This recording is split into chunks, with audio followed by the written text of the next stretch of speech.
Radhe Radhe guys. तो अभी हम जा रहे हैं राधा रमन जी। काफ़ी थक गए थे तो रूम में आए और थोड़ा सा फ्रेश होके अब हम निकल रहे हैं राधा रमन जी। उसके बाद हम जाएंगे गोपेश्वर महादेव और पास में एक और मंदिर है जिसके बारे में मैंने पता किया था। अगर वहाँ जाना हुआ तो मैं वो भी आपको दिखाऊंगी। और अगर शाम को कुछ थोड़ा सा वक्त मिला तो मैंने सोचा है कुछ कॉपी ड्रेसेस लेनी है मुझे, तो शायद मैं वो भी शॉप कर लूँ। And very excited, love copy dresses. आज मैंने पिंक पहना है। चलो टाइम हो गया। तो यहाँ पर ये पेंटिंग मैं इसलिए दिखा रही हूँ क्योंकि ये मैं घर से ही बनाकर लेकर आई थी वृंदावन। जब मुझे वृंदावन की बहुत याद आ रही थी एक दिन और मैं राधा रानी को कह रही थी मुझे जल्दी बुलाओ, और उन्होंने बुला भी लिया। और यही पेंटिंग मैंने सोचा मैं श्री कृष्ण जी के किसी भी मंदिर में, राधा रमन हो, बांके बिहारी हो या राधा वल्लभ जी, जहाँ पर भी जानी होगी चल पड़ेगी। तो मतलब एक दो दिन तो याद नहीं आया इस पेंटिंग के बारे में, और जैसे ही मुझे याद आया तो इस दिन हम जा रहे थे राधा रमन जी। तो शायद इस पेंटिंग को मेरे साथ राधा रमन जी ही जाना था। और यहाँ आगे मुझे भैया बोल रहे थे कि आप अपने चश्मे और अपना फ़ोन संभाल के रखना, यहाँ बहुत बंदर हैं जो शैतान हैं। तो मैं उन्हें बोल रही थी कि हम पहले भी आए भैया, हमें पता है, छुपा छुपा के रखते हैं।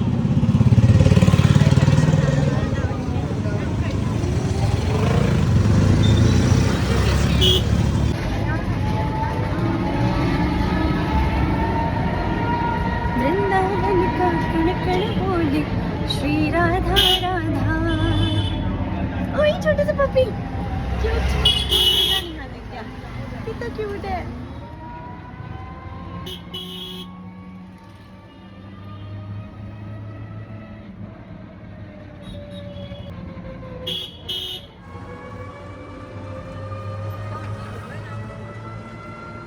लो जी, तो सबसे पहले हमने दर्शन किए गोपेश्वर महादेव जी के।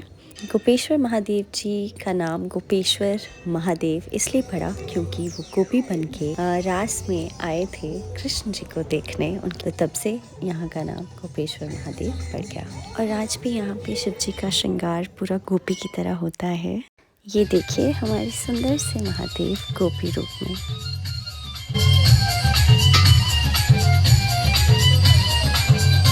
लो जी, तो अब हम पहुंच गए राधा रमन मंदिर। राधा रमन मंदिर डिस्टेंस में ही है बिल्कुल गोपेश्वर मंदिर के साथ ही, मतलब थोड़ा ही डिस्टेंस में है जैसे ही, और साथ में ही निधिवन है। तो आप जब भी वृंदावन आओ तो आपकी 3-4 चीज़ें आराम से कवर कर सकते हो।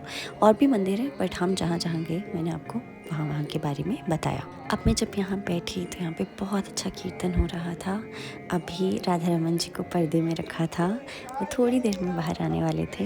इस वक्त उनको भोग लग रहा था और भोग के बाद आरती होती है। तो आरती में अभी समय था तो यहाँ पे भी हम 1-1.5 घंटा बैठे, हमने कीर्तन किया, बहुत अच्छा लगा।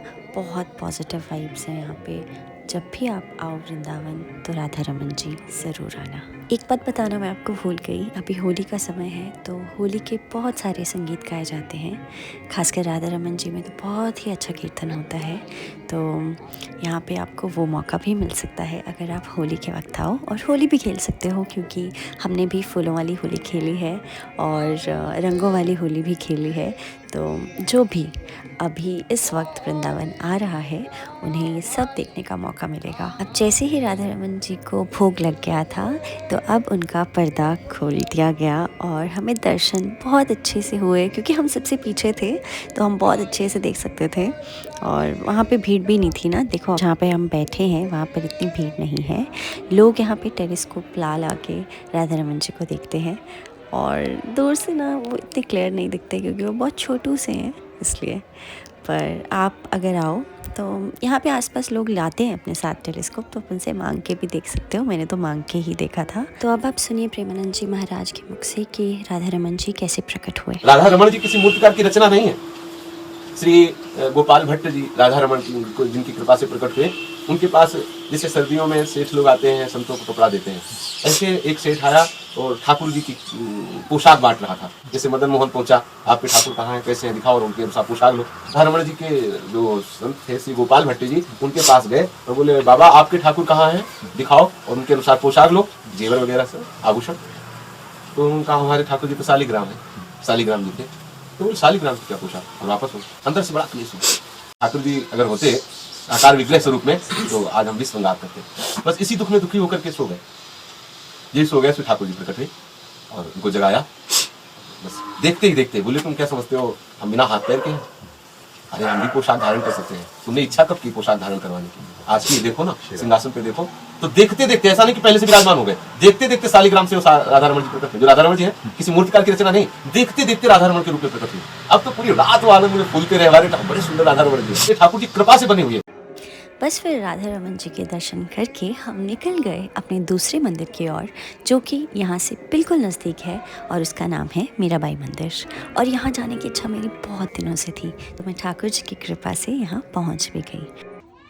हमने यहाँ भजन सुने, भजन सुनाए।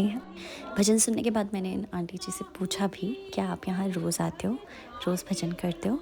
तो उन्होंने कहा हाँ, रोज़ मैं यहाँ आती हूँ, सुबह भी शाम भी, और रोज़ हम यहाँ भजन करते हैं।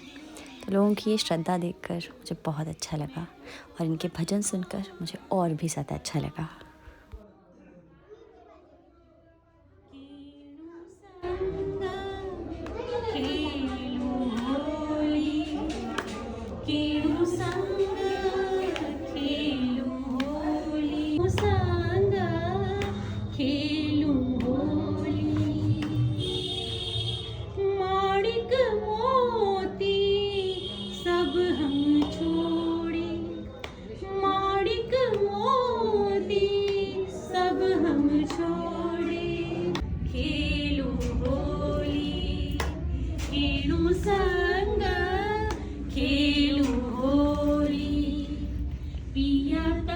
यहाँ पे एक आंटी बहुत अच्छा भाव गा रहे हैं, जो कि एक भजन भी है और ये गाया गया है लता जी की आवाज़ में।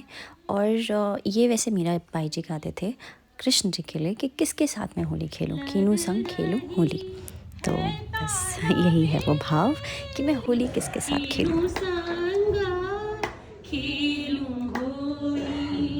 मीरा को प्रभु दर्शन दीजो, मीरा को प्रभु दर्शन दीजो, दर्शन दीजो प्रभु दर्शन दीजो। पिया सज गए हैं अकेली, सिलागी लगन मीरा हो गई मगन, वो तो गली गली हरि गुण गाने लगी।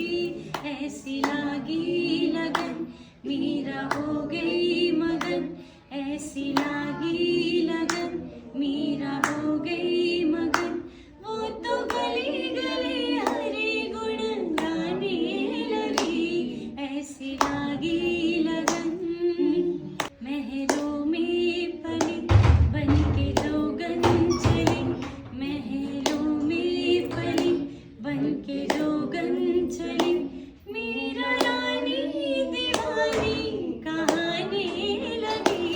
ऐसी लागी लगन मीरा हो गई मगन। राणा ने विष दिया मानो अमृत दिया, ऐसी लागी लगन मीरा हो गई मगन, ऐसी लागी लगन मीरा हो गई मगन, ऐसी लागी लगन मीरा हो गई मगन, वो तो गली गली हरि गुण गाने लगी।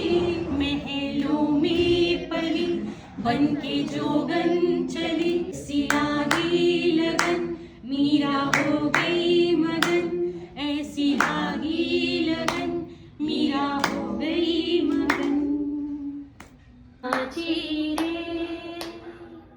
नाची रे मीरा, नाची रे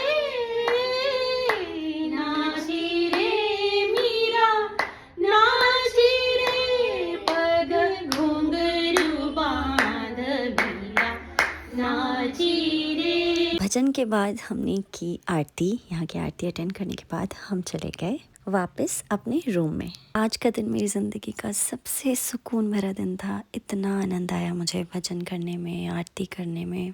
मैं बस शब्दों में बयान नहीं कर सकती जो मैंने महसूस किया। मुझे बहुत अच्छा लगा।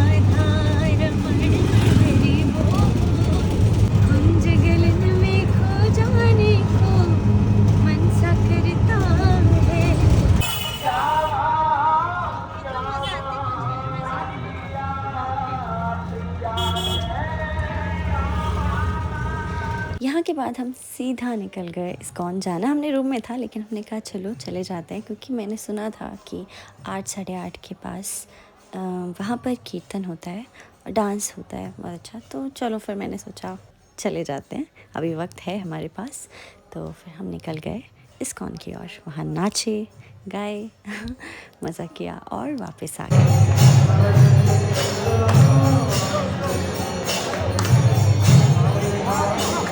हाँ जी गाइस, तो यही था आज का दिन। कल मिलती हूँ नई वीडियो के साथ। तब तक चैनल को सब्सक्राइब कर लो, लाइक कर दो, शेयर कर दो और खुश रहो, खुशियाँ बांटो। Love you all, bye bye.